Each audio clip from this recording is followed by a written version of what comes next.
Endelea mbele safarini, endelea mbele safarini, usirudi nyuma, usirudi nyuma, wala usitamani maisha ya nyuma uloko na yaishi, wala usitamani hali ya nyuma uloko na yaishi, katika dhambi, katika utumwa, katika uharibifu. Endelea mbele safarini.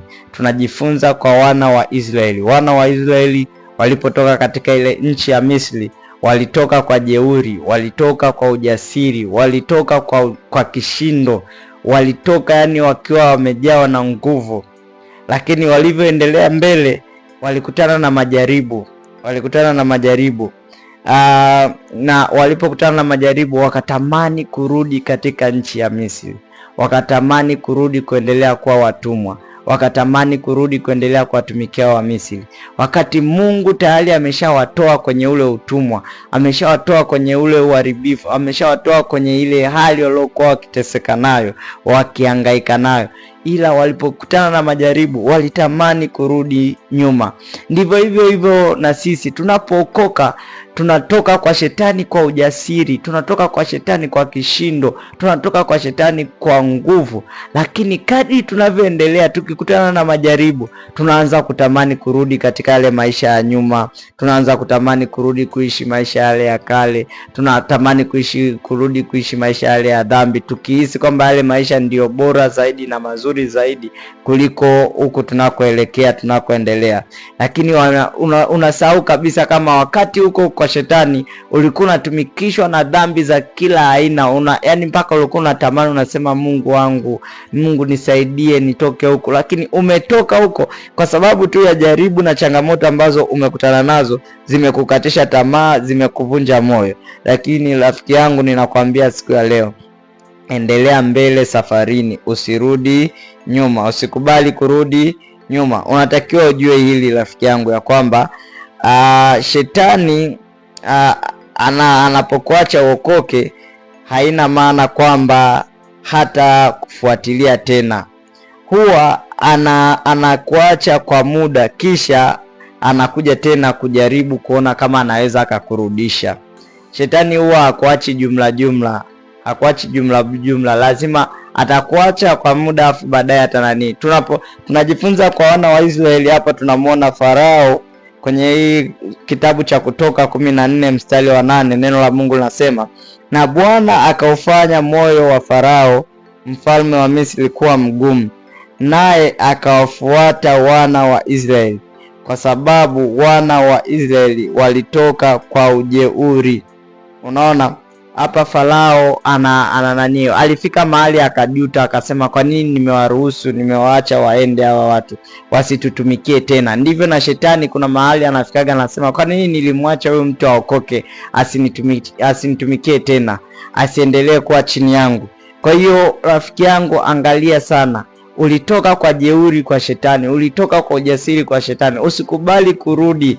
Manake ukikubali kurudi, utumwa atakao kutumikisha nao utakuwa ni mkubwa zaidi kuliko ule wa mwanzo. Wana wa Israeli kama wangerudi Misri, utumwa ambao wangetumikishwa, yani hasira zote za hasara walizozipata wakina Farao, yani zingeishia kwao, wangewatumikisha zaidi ya vile. Hata Biblia mahali pengine inasema kwamba pepo anapomtoka mtu hutafuta mahali pa kwenda kukaa, akipakosa anarudi kwenye nyumba yake, akikuta imesafishwa iko safi haina kitu, anaenda kuita mapepo mengine yenye nguvu kuliko yeye, wanakuja na hali ya yule mtu inakuwa mbaya zaidi kuliko mwanzo. Kwa hiyo rafiki yangu, ukirudi nyuma, hali yako ile ya kwanza, hali yako ya uliorudi nyuma inakuwa mbaya zaidi kuliko ile ulionayo. Kwa hiyo chunga sana, usikubali kurudi nyuma, maana shetani anajaribu kutaka kukurudisha nyuma. Majaribu unayokutana nayo na changamoto, lengo ni kukurudisha nyuma. Unatakiwa kukumbuka hili siku zote kwamba tunakumbushwa kuwa tusiogope, tusimame tu katika imani ya kumwamini Yesu Kristo, kwa maana Bwana atatupigania. Ukisoma mstari wa 14 anasema, Bwana atawapigania ninyi, nanyi mtanyamaza kimya.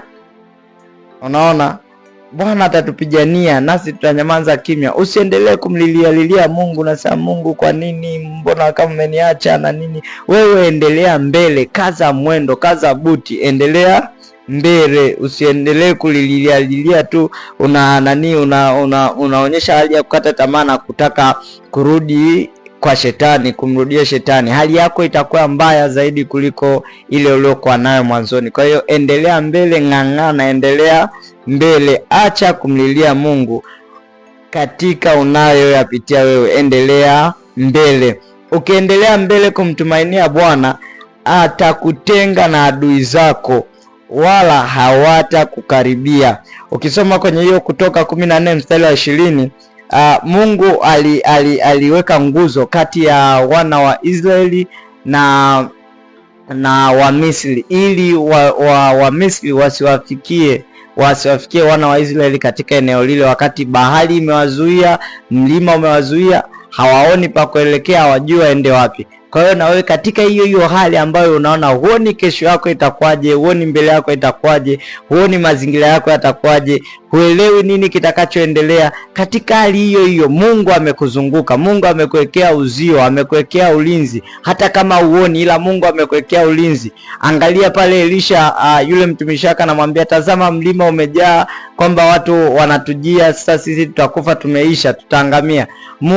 Elisha akamwambia Mungu, mfungue macho huyu mtu aone jinsi jeshi la mbinguni lilivyotuzunguka. Rafiki yangu, umezungukwa na jeshi kubwa la mbinguni. Mungu akikufunulia macho uone jinsi anavyokulinda, anavyokuzunguka, hutaamini rafiki yangu. Mungu anakulinda, anakuzunguka kwa uwezo mkuu. Adui hatokupata.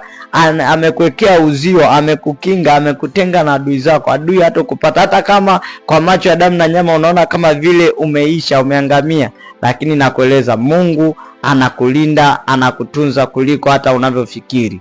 Baba, katika jina la Yesu Kristo wa Nazareti, ninaomba kwa ajili ya ndugu huyu, msaidie neema na nguvu ya kuendelea mbele katika safari alionayo ya kwenda mbinguni, asirudi nyuma. Katika jina la Yesu Kristo wa Nazareti nimeomba nikiamini, amen, amen.